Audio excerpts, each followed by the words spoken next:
Hello student, आज हम पढ़ रहे हैं पेपर फर्स्ट की यूनिट सेकंड मोलस्का, है ना। पहले हम आर्थ्रोपोडा पढ़ चुके हैं, अब आज यूनिट सेकंड में हम क्या पढ़ेंगे, मोलस्का पढ़ेंगे, उसका क्लासिफिकेशन और उसके यूनियो पाइला ये पढ़ेंगे। तो मोलस्का का क्या मतलब होता है? मोलस्का का मतलब ही होता है मोलिस, यानी सॉफ्ट बॉडी, यानी इसके अंदर जो ऑर्गेनिज्म या प्राणी होते हैं उनकी बॉडी कैसी होती है, सॉफ्ट होती है। तो मोलस्का के अंदर जो प्राणी आते हैं उनमें क्या होते हैं, आपने पढ़े होंगे, यूनियो है, सीपी अगर जब बोलते हैं अपन, या पाइला देखा होगा आपने, तो उनमें क्या होती है, उनकी बॉडी सॉफ्ट होती है। तो सुरक्षा के लिए इनके चारों तरफ क्या पाया जाता है, कैल्शियम कार्बोनेट का क्या पाया जाता है, शेल पाया जाता है। कुछ एक्सेप्शन है, जैसे ऑक्टोपस है जिसमें शेल एब्सेंट होता है, बाकी मोलस्का में क्या होती है, बॉडी सॉफ्ट होती है, तो इसके ऊपर क्या पाया जाता है, कैल्शियम कार्बोनेट का बना हुआ शेल पाया जाता है। तो मोलस्का का मतलब ही होता है ऐसे प्राणी जिनकी बॉडी कैसी होती है, सॉफ्ट होती है। तो अपन ने पहले आर्थ्रोपोडा पढ़ा था, सबसे लार्जेस्ट जो फाइलम होता है वो आर्थ्रोपोडा होता है, और सेकंड लार्जेस्ट जो फाइलम होता है वो कौन सा होता है, मोलस्का होता है। इसका जो मोलस्का नाम है वो किसने दिया था, जॉनस्टन ने, एक साइंटिस्ट है जॉनस्टन, जिन्होंने क्या नाम दिया था, मोलस्का फाइलम का नाम दिया था। फिर फाइलम, वह ब्रांच जिसमें हम इस फाइलम की स्टडी करते हैं उसको क्या बोलते हैं हम, मालिकोलॉजी। क्या बोलते हैं, मालिकोलॉजी। फिर अभी मैं बता रही थी कि इनकी बॉडी सॉफ्ट होती है, इनके चारों तरफ क्या पाया जाता है, शेल पाया जाता है, कैल्शियम कार्बोनेट का बना हुआ शेल पाया जाता है।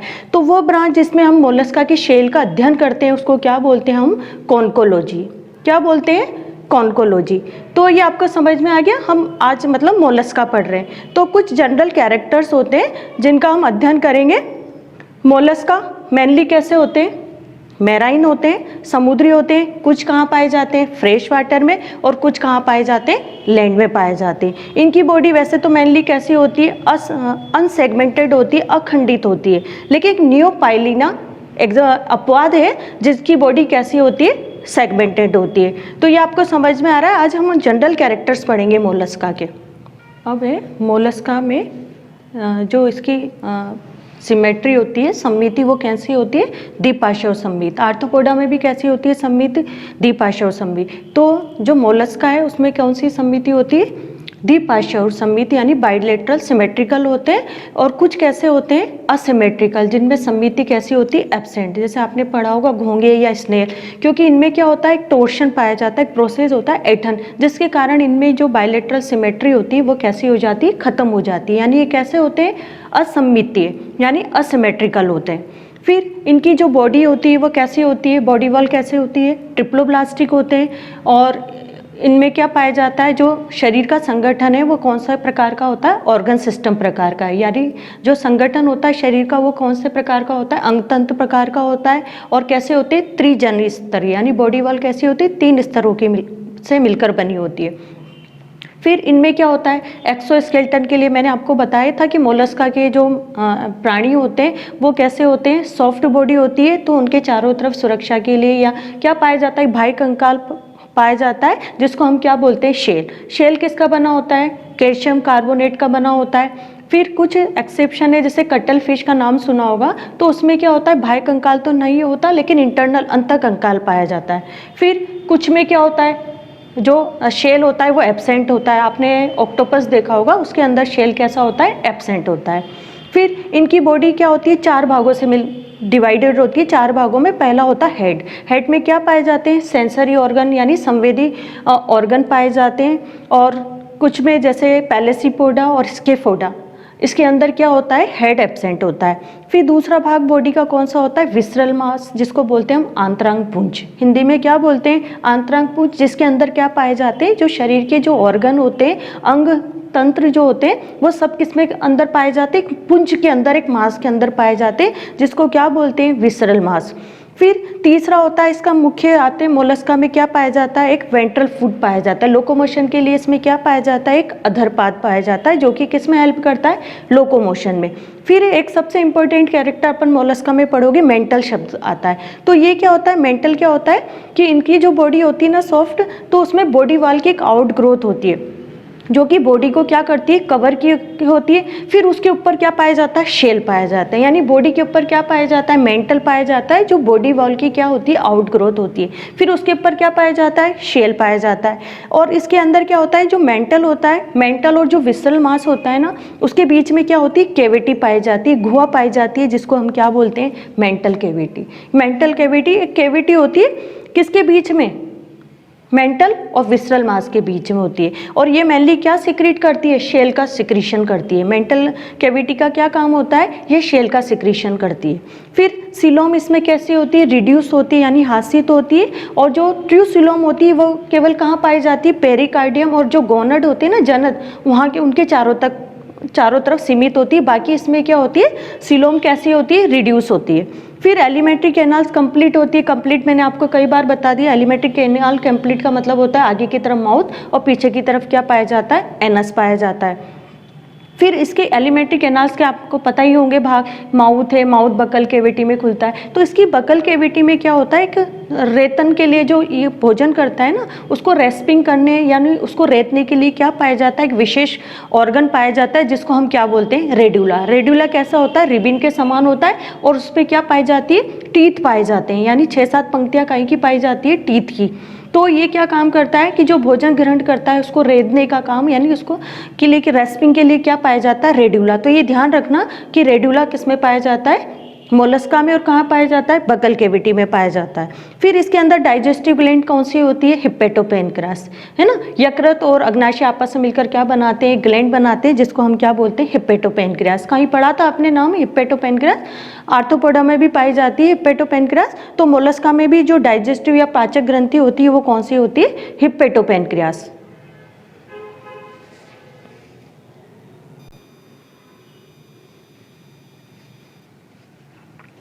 फिर हम देखते हैं कि इसका जो सर्कुलेटरी सिस्टम होता है, रुधिर परिसंचरण तंत्र जो होता है वो कैसा होता है, ओपन टाइप का। कैसा होता है, खुले प्रकार का होता है। और किसका बना होता है, हार्ट का, है ना। एक इसमें क्या पाया जाता है, हार्ट और आर्टरीज से मिलकर बना होता है। और आर्टरीज डायरेक्ट किस में खुलती है, साइनस में, यानी छोटे छोटे किस में खुलती है, वेश्म में। इसलिए इसका सर्कुलेटरी या रुधिर परिसंचरण तंत्र जो होता है वो कैसा होता है, खुले प्रकार का। और एक एक्सेप्शन, एक अपवाद है सिफेलोपोडा। अभी मैंने बताया था कि ऑक्टोपस किस में आते हैं, सिफेलोपोडा क्लास में आते हैं। तो उसमें कैसा पाया जाता है, रुधिर परिसंचरण तंत्र जो होता है, सर्कुलेटरी जो सिस्टम होता है वो कैसा होता है, क्लोज्ड प्रकार का होता है। इसके ब्लड में क्या पाया जाता है, एक श्वसन वर्णक रेस्पिरेटरी पिगमेंट पाया जाता है, हीमोसाइनिन। हीमोसाइनिन में क्या पाई जाती है, एक मेटल पाया जाता है, कॉपर, जिसके कारण ये हीमोसाइनिन कैसा होता है, ब्लूइश कलर का होता है। और ये हीमोसाइनिन जो होता है, श्वसन वर्णक जो होता है, वो कहाँ पाया जाता है, प्लाज्मा में पाया जाता है। हमारे शरीर में जो हीमोग्लोबिन होता है वो किस में पाया जाता है, आरबीसी में पाया जाता है। इसका जो ब्लड होता है वो कैसा होता है, कलरलेस, यानी कैसा होता है, रंगीन होता है। और उसमें कौन सी कोशिकाएं पाई जाती है, अमीबोसाइट कोशिकाएं पाई जाती है। फिर इनमें रेस्पिरेशन किसके द्वारा होता है, मेंटल के द्वारा होता है ना। मेंटल कैसा होता है, पतला होता है। तो ये भी क्या होता है, डेंटेलियम है ना, जिसको बोलते हैं हाथी दांत कवच, जिसके अंदर क्या पाया जाता है, मेंटल के द्वारा क्या होता है, रेस्पिरेशन होता है, यानी श्वसन होता है। फिर मेनली रेस्पिरेशन के लिए पानी, ये कैसे होते हैं, एक्वेटिक होते हैं। तो इनमें मेनली किसके द्वारा श्वसन होता है, गिल्स के द्वारा। गिल्स को इनमें क्या बोलते हैं, टिनेडियम, है ना। गिल्स का नाम क्या होता है, टिनेडियम। फिर लंग्स, तो अपन बोलते हैं, मैंने अभी बताया था आपको कि जो मोलस्का है वो कहाँ पाए जाते हैं, मेराइन में, फ्रेश वाटर में, और कुछ कैसे पाए जाते हैं, लैंड पे पाए जाते हैं। तो जो पाइला होता है उसमें कि पाइला कैसा होता है, नेचर में एम्फीबियस होता है, यानी कुछ भाग कैसा होता है, जल में भी रह सकता है और थल पे भी रह सकता है, यानी लैंड पे भी रह सकता है। तो जब जल में होता है तो किसके द्वारा श्वसन करता है, गिल्स के द्वारा। और जब स्थल पे आता है तो किसके द्वारा श्वसन करता है, लंग्स के द्वारा। तो पाइला में गिल्स और मतलब श्वसन के लिए गिल्स और लंग्स दोनों पाए जाते हैं। बाकी जो इसके मेंबर पानी में रहते हैं वो किसके द्वारा श्वसन करते हैं, गिल्स के द्वारा। और गिल्स को क्या बोलते हैं, मोलस्का में क्या बोलते हैं, गिल्स के लिए हम कौन सा शब्द यूज करते हैं, टिनेडियम। फिर उत्सर्जन, है ना, एक्सक्रीशन किसके द्वारा होता है, मेटानेफ्रीडिया या किडनी के द्वारा होता है, जिनको हम क्या बोलते हैं, केबर्स ऑर्गन या ऑर्गन्स ऑफ भोजनस। ये चीज़ आप ध्यान रखना कि कई बार क्या होता है कि ऑर्गन्स ऑफ भोजनस या केबर्स ऑर्गन लिख देते हैं, तो उसका मतलब भी क्या होता है, किडनी, है ना। तो किडनी को हम क्या बोलते हैं, किस नाम से जानते हैं? केबर्स ऑर्गन या ऑर्गन्स ऑफ भोजनस के नाम से भी जानते हैं। फिर इसका जो एक्सक्रीटरी मटेरियल होता है, उत्सर्जी जो उत्पाद होते हैं वो कौन से होते हैं? पानी में रहते हैं तो नॉर्मली कैसे होते हैं? अमोनोटिलिक होते हैं, यानी अमोनिया का उत्सर्जन करते हैं, और कुछ का करते हैं यूरिक एसिड का। फिर इसका जो तंत्रिका तंत्र है, जो नर्वस सिस्टम है, वो किस किस से मिलकर बना होता है? गैंग्लियन, फिर कम्यूशर और कनेक्टिव्स और नर्व से मिलकर बना होता है। तो जो गैंग्लियन होते हैं वो कौन कौन से होते हैं इसके अंदर? सेरिबल, यानी जो कि क्या काम करता है? हेड वाले रीजन में पाया जाता है, मेनली ब्रेन होता है, जिसको बोलते हैं ना अपन सेरिबल गैंग्लियन को मेनली क्या बोलते हैं? ब्रेन। पीडल कहाँ पाया जाता है? पीडल गैंग्लियन कहाँ पर पाया जाता है? फुट के अंदर पाया जाता है। और विसरल जो गैंग्लियन होता है वो कहाँ पाया जाता है? विसरल में, है ना, विसरल जो पुंज वगैरह होता है ना, वहाँ पर पाया जाता है। फिर इन गैंग्लियन को जोड़ने के लिए इसमें क्या पाए जाते हैं? कम्यूशर और कनेक्टिव पाए जाते हैं। कम्यूशर क्या होते हैं? समान प्रकार के गैंग्लियन को जोड़ते हैं, जैसे सेरिबल गैंग्लियन को जोड़ने के लिए क्या पाए जाते हैं? कम्यूशर। और कनेक्टिव डिफरेंट प्रकार के जो गैंग्लियन होते हैं उनको जोड़ने के लिए क्या पाए जाते हैं? कनेक्टिव पाए जाते हैं। तो जैसे सेरिबल को सेरिबल से जोड़ने के लिए कौन सा पाया जाएगा? सेरिबल कम्यूशर। फिर सेरिबल को जैसे पीडल से जोड़ना है या सेरिबल को विसरल से जोड़ना है, तो उनको जोड़ने के लिए क्या अपन करते हैं? कनेक्टिव्स होते हैं। तो ये चीज़ आप ध्यान रखना, कम्यूशर किसको जोड़ते हैं? सेम गैंग्लियन को जोड़ते हैं, और जो कनेक्टिव होते हैं वो किसको जोड़ते हैं? डिफरेंट गैंग्लियन को आपस में जोड़ने का काम करते हैं। फिर इन गैंग्लियन और इन कम्यूशर से क्या निकलती है? शरीर के विभिन्न भागों से में जाने के लिए क्या निकलती है? तंत्रिकाएं निकलती है, जैसे सेरिबल से निकलने वाली सेरिबल नर्व्स होंगी, इस तरह से। तो इसका जो नर्वस सिस्टम है किस किस से मिलकर बना होता है? गैंग्लियन, कम्यूशर और कनेक्टिव्स और नर्व से मिलकर बना होता है। फिर इसके अंदर क्या पाए जाते हैं? सेंसरी ऑर्गन पाए जाते हैं, यानी संवेदी क्या पाए जाते हैं? अंग पाए जाते हैं। कौन कौन से होते हैं? आईज होती है, स्टेटोसिस्ट आप जानते हो, संतुलन पुटी जिसको बोलते हैं, तो ये क्या करती है? एक्वेटिक होते हैं, पानी में रहते हैं, तो उनमें संतुलन बनाए रखने के लिए इनमें क्या पाया जाता है? मोलस्का में क्या पाए जाते हैं? स्टेटोसिस्ट पाई जाती है। और एक और चीज याद रखना, ऑस्फिरिडियम, ये लीफ के समान एक स्ट्रक्चर होती है जो केवल किस में पाई जाती है? मोलस्का में। ये कैसी होती है? कीमो रिसेप्टर, है ना, रासायन संवेदी, यानी ये क्या करती है कि पानी के अंदर जो भी केमिकल चेंजेस होते हैं उनका ज्ञान कराती है प्राणी को। तो ऑस्फेरिडियम कैसी होती है? एक लीफ के समान स्ट्रक्चर होती है, इस तरह से ना, इस तरह की एक लीफ के समान स्ट्रक्चर होती है ये, है ना। तो ये क्या काम करती है कि जो पानी के अंदर कुछ भी केमिकल चेंज होता है उसका ज्ञान कराने, यानी नेचर में कैसी होती है? कीमो रिसेप्टर होती है। तो ये आपको समझ में आ गया होगा कि इसके जनरल कैरेक्टर में पढ़ा रही हूँ जो।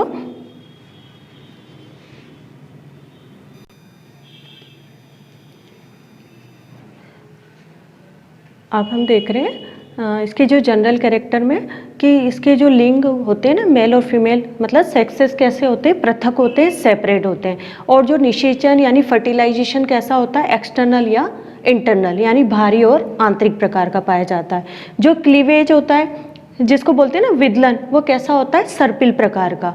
और निधारी प्रकार का, डिटर्मिनेट अगर आपने पढ़ा होगा स्टार्टिंग में क्लासिफिकेशन में, डिटर्मिनेट का मतलब होता है कि इसमें 4 स्टेज, जब से कोशिकाओं में जब विदलन होता है तो उससे जो कोशिकाएं बनती है तो उनमें 4 या 8 सेल स्टेज में ही क्या होता है? कोशिकाओं का भविष्य कैसा हो जाता है? निर्धारित हो जाता है। यानी कोई सी भी एक सेल जो विशेष ऑर्गन बनाती है, अगर उसको हटा देंगे तो जो एम्ब्रियो बनेगा उसके अंदर वो ऑर्गन कैसा हो जाएगा? एब्सेंट हो जाएगा। तो यानी इसमें क्या होता है? डिटर्मिनेट यानी निधारी और अनिधारी प्रकार का, अगर आपने क्लीवेज पढ़ा होगा, अनिधारी में तो भविष्य अनिश्चित होता है, लेकिन इसमें डिटर्मिनेट में भविष्य कैसा होता है? कोशिकाओं का जो क्लीवेज के बाद जो ब्लास्टोमियर बनती है उनका भविष्य कैसा होता है? निश्चित होता है। फिर कैसा होता है इसके अंदर जो क्लीवेज होता है वो कैसा होता है? असमान होता है। और कैसा होता है? होलोप्लास्टिक प्रकार का। असमान का मतलब क्या होता है कि जो कोशिकाएं बनती है वो आकार में कैसी होती है? असमान होती है, यानी आकार में समान नहीं होती। और होलोप्लास्टिक यानी इसमें क्या होता है? जो कोशिकाएं, जो क्लीवेज होता है, विदलन होता है, वो पूरा जो एग होता है उसको पूरा डिवाइड करता है। फिर उसके बाद जो डेवलपमेंट होता है, यानी जो इसका डेवलपमेंट होता है वो कैसा होता है? डायरेक्ट या इनडायरेक्ट। डायरेक्ट का मतलब होता है प्रत्यक्ष, यानी कोई लार्वा स्टेज नहीं पाई जाती, और इनडायरेक्ट का मतलब होता है अप्रत्यक्ष, यानी इसमें क्या पाई जाती है? Larva stage. तो ट्रोकोफोर मोलस्का में मिलने वाला एक कॉमन लार्वा होता है। इसके अलावा ग्लोचिडियम जो लार्वा होता है वो किस में पाया जाता है, फ्रेश वाटर मसल्स या यूनियो, अगर आपने देखा होगा सीपी, उसके अंदर कौन सा लार्वा पाया जाता है, ग्लोचिडियम। ये नाम याद रखना, 1 नंबर में आ जाते हैं। और वेलिजर जो लार्वा होता है वो किस में पाया जाता है, पाइला में। तो ये आज मैंने आपको किसके मोलस्का के जनरल कैरेक्टर्स पढ़ा दिए हैं कि क्या क्या होते हैं, कहाँ पाए जाते हैं। अब आता है इसका क्लासिफिकेशन, वर्गीकरण। तो इसको अपन ने क्या करा है, जो मोलस्का है उसको अपन ने क्या करा है, 7 क्लासेस में डिवाइड किया है। पहली कौन सी होती है, मोनोप्लेकोफोरा। कौन सी होती है, मोनोप्लेकोफोरा। इसके अंदर इसका एक एग्जाम्पल है नियोपाइलिना। अभी अपन ने जनरल कैरेक्टर पढ़े थे कि वैसे तो मोलस्का की बॉडी कैसी होती है, अनसेगमेंटेड होती है, लेकिन नियोपाइलिना एक एग्जाम कैसा है, इसका एक्सेप्शन, अपवाद है, जिसमें बॉडी कैसी होती है, सेगमेंटेड होती है। ये क्या कहलाता है, नियोपाइलिना। ध्यान रखना ये एग्जाम्पल लिविंग फॉसिल यानी जीवित जीवाश्म कहलाते हैं, क्योंकि इसमें ये कनेक्टिव लिंक होता है किस किस के बीच में, एनिलिडा और मोलस्का के बीच में। मैंने बताया था बॉडी कैसी होती है इसकी, सेगमेंटेड होती है। एनिलिडा में बॉडी कैसी होती है, सेगमेंटेड होती है। तो ये क्या होता है, संयोजक कड़ी होता है किस किस के बीच में, एनिलिडा और मोलस्का के बीच में। तो इस एग्जाम्पल को आप याद रखना। और ये कैसे है, इसके जो अधिकतर जो इसके प्राणी हैं वो सब कैसे हो गए, विलुप्त हो गए, केवल नियोपाइलिना ही कैसा है, बचा हुआ है। इसलिए इसको क्या बोलते हैं अपन, जीवित जीवाश्म। तो फर्स्ट क्लास कौन सी होती है, मोनोप्लेकोफोरा। दूसरी क्लास कौन सी होती है, एप्लिकोफोरा। इसके जो मेंबर्स होते हैं वो कैसे होते हैं, वर्म लाइक यानी कृमि के समान होते हैं, जिनमें क्या होता है कि रेडुला वगैरह सब कैसे होते हैं, एब्सेंट होते हैं। लार्वा ट्रोकोफोर होता है, शेल भी एब्सेंट होता है। और ये इसका एग्जाम्पल कौन सा होता है, नियोमेनिया। इसका एग्जाम्पल कौन सा है, नियोमेनिया। फिर तीसरी क्लास कौन सी होती है, तीसरी क्लास कौन सी, एम्फीन्यूरा, जिसके अंदर क्या आते हैं, काइटन आते हैं, है ना। कैसे होते हैं काइटन, इसमें क्या पाई जाती है, प्लेट पाई जाती है। कैसे होते हैं, ये भी समुद्र में पाए जाते हैं। और ये भी कैसे होते हैं, द्विपार्श्व और सममित होते हैं। और इनमें कवच कैसा होता है, एब्सेंट होता है। और इसकी बॉडी पर क्या पाई जाती है, 8 प्लेटें पाई जाती है। अगर इसकी आप देखोगे काइटन का एग्जाम्पल, तो काइटन में क्या होता है, शरीर पे क्या पाई जाती है, प्लेट, है ना, इस तरह की स्ट्रक्चर होती है। और यहाँ पे ऐसे डोर्सल साइड पर क्या पाई जाती है, 8 प्लेटें पाई जाती है। इस तरह का होता है काइटन। तो आगे बात समझ में। तीसरी क्लास कौन सी होती है, एम्फीन्यूरा, जिसके मेंबर्स कैसे होते हैं, समुद्री, द्विपार्श्व, सममित होते हैं। और जिनमें क्या पाया जाता है, 8 पृष्ठीय प्लेटें पाई जाती है। कवच उपस्थित या अनुपस्थित होता है। रेडुला उपस्थित होता है। लार्वा कैसा होता है, ट्रोकोफोर। मैंने अभी लिखा है कि ट्रोकोफोर कॉमन लार्वा होता है। फिर उसके बाद 4th क्लास कौन सी आती है, स्केफोफोडा। स्केफोफोडा में जो हेड है वो कैसा होता है, एब्सेंट होता है। और इसका शेल कैसा होता है, ट्यूब के समान होता है, एक लंबी ट्यूब होती है उसके समान होता है, इस तरह से। ये और यहाँ पे इस तरह का ही इसकी बॉडी होती है। इसको क्या बोलते हैं अपन, हाथी दांत कवच, है ना। हाथी का जो दांत होता है ना उसके समान होता है, इसलिए इसका डेंटेलियम इसका एग्जाम्पल है। और हाथी दांत कवच बोलते हैं इसको। इसका जो शेल होता है वो हाथी का जो दांत होता है ना उसके समान होता है। और शेल कैसा होता है इसका, ट्यूब के समान होता है। और दोनों सिरों पर कैसा होता है, खुला हुआ होता है। और इसके अंदर जो पात पाया जाता है वो फरसे के समान होता है। इसलिए ये एग्जाम्पल भी इम्पोर्टेंट है, हाथी दांत कवच। और किसको बोलते हैं, डेंटेलियम को। स्केफोफोडा आप याद रखना, इसका एग्जाम्पल डेंटेलियम। फिर गैस्ट्रोपोडा के अंदर सबसे कौन, गैस्ट्रोपोडा आपने पढ़ा होगा, पाइला जो होता है, एप्पल स्नेल बोलते हैं। ये कहाँ पाए जाते हैं, फ्रेश वाटर, मैराइन वाटर में, है ना। कुछ मेंबर कहाँ पाए जाते हैं, मेनली तो मैराइन होते हैं। कुछ कहाँ पाए जाते हैं, फ्रेश वाटर में पाए जाते हैं। बायलेटरल सिमेट्रिकल होते हैं। इसमें जो सिमेट्री होती है वो कैसी होती है, एब्सेंट। टोर्शन के कारण इनमें टोर्शन पाया जाता है, तो सिमेट्री कैसी होती है, एब्सेंट, असममितीय होते हैं। फिर इसके अंदर क्या पाया जाता है, आप पढ़ोगे, टेंटिकल्स पाए जाते हैं। हेड जो इसका सिर है विकसित होता है, जिसमें क्या पाया जाता है, हेड, जिसमें सेंसरी ऑर्गन यानी आई पाई जाती है। टेंटिकल्स पाए जाते हैं। मेंटल कैविटी पाई जाती है। उसका लार्वा कौन सा होता है, वेलिजर लार्वा होता है। रेडुला एब्सेंट प्रेजेंट होता है, इसके अंदर तंत्रिका तंत्र विकसित होता है। तो ये सारे किसके अंदर आते हैं, गैस्ट्रोपोडा में। पाइला है, एप्लीसिया है, डोरिस है, टर्बिनेला, अगर आपने पढ़ा होगा कभी नाम, टर्बिनेला जिसको बोलते हैं सामान्य भाषा में शंख, वो सब किसके अंदर आते हैं, गैस्ट्रोपोडा के अंदर। फिर जो 6th क्लास है वो कौन सी होती है, पैलेसीपोडा, जिसके अंदर सीपी आती है। तो इसके अंदर क्या ध्यान रखना कि ये कैसे होते हैं, समुद्री होते हैं। ये भी कैसे होते हैं, फ्रेश वाटर होते हैं। और इसके अंदर जो कवच होता है वो कैसा होता है, द्विकपाटी होता है। जैसे गैस्ट्रोपोडा में तो अपन ने पढ़ा होगा कि सिंपल कवच होता है, और जो सीपी होती है ना, ये पैलेसीपोडा, इसके मेंबर इस तरह के होते हैं, ये इस तरह के। इसमें ना 2 कपाट से बना हुआ इस तरह का, इस तरह का 2 कपाट का बना हुआ क्या पाए, सीपी देखिए आपने, उसके अंदर 2 कपाट होते हैं जिसके अंदर इनकी बॉडी पाई जाती है। तो ये भी कैसे होते हैं, फ्रेश वाटर या मैराइन वाटर में पाए जाते हैं। और इनमें रेडुला कैसा होता है, एब्सेंट होता है, ये ध्यान रखना। और बस एक ध्यान रखना है कि इनका जो शेल होता है वो कैसा होता है, 2 कपाट से मिलकर बना होता है। जबकि गैस्ट्रोपोडा में जो शेल पाया जाता है वो टोर्शन के कारण कैसा होता है, घुमावदार होता है, सिंगल कवच मतलब सिंगल शेल होता है। जबकि इसके अंदर पैलेसीपोडा, इसको क्या बोलते हैं, बाइवाल्विया भी बोलते हैं। पैलेसीपोडा के जो मेंबर्स होते हैं उनको क्या बोलते हैं, बाइवाल्विया, बाइवाल्विया, ये ध्यान रखना है ना। 2 कपाट से मिलकर बना होता है, इसलिए इनके मेंबर्स को हम क्या बोलते हैं, बाइवेल्विया, माइटिलस, यूनियो, पिंकटेटा, है ना, पर्ल ऑयस्टर जिससे मोती बनते हैं, है ना। आपने पता है कि मोती किन से बनते हैं, सीपी से, यानी 2 कपाट के बीच में नेक्रस लेयर पाई जाती है मेंटल में, तो इसके बीच में कोई सॉइल के पार्टिकल्स आते हैं तो वो आगे जाकर उस तरह की इनकी बॉडी होती है, 2 शेल से मिलकर बना होता है इनका, इसलिए इसको क्या बोलते हैं, बाइवाल्विया या पैलेसीपोडा। ये इंपॉर्टेंट क्लास है। फिर उसके बाद लास्ट जो क्लास आती है वो कौन सी होती है, सिफेलोपोडा। सिफेलोपोडा में क्या आते हैं एग्जाम्पल, अगर आप देखोगे तो आपको इसके कैरेक्टर भी याद आ जाएंगे, सीपिया, ऑक्टोपस, कटल फिश। अभी अपन ने पढ़ा था कि ऑक्टोपस में क्या होता है, शेल एब्सेंट होता है, और जो कटल फिश होती है उसमें क्या पाया जाता है, इंटरनल शेल पाया जाता है। और जो सिफेलोपोडा के जो मेंबर्स हैं वो हमें मेनली कैसे होते हैं, कहाँ पाए जाते हैं, समुद्र में होते हैं, और द्विपार्श्व और सममित होते हैं। और इसमें क्या होता है, शेल उपस्थित भी होता है और कैसा होता है, अनुपस्थित होता है। मेनली ध्यान रखना कि जो शेल होता है वो एब्सेंट होता है या इंटरनल होता है। इंटरनल किस में पाया जाता है, कटल फिश में पाया जाता है। ऑक्टोपस में आपने पढ़ा होगा कि इंक ग्लैंड पाई जाती है, सुरक्षा के लिए क्या पाई जाती है, इंक ग्लैंड पाई जाती है। और इसमें क्या पाई जाती है, जो कटल फिश या ऑक्टोपस है इसमें भुजाएं पाई जाती है ना। भुजाएं कैसी होती है, 8 या 10 इस तरह से होती है। तो ये सिफेलोपोडा, गैस्ट्रोपोडा और मोनोप्लेकोफोरा, और ये सारी क्लासेस कैसी है, इंपॉर्टेंट, इसके मेंबर्स आपको याद रखने हैं।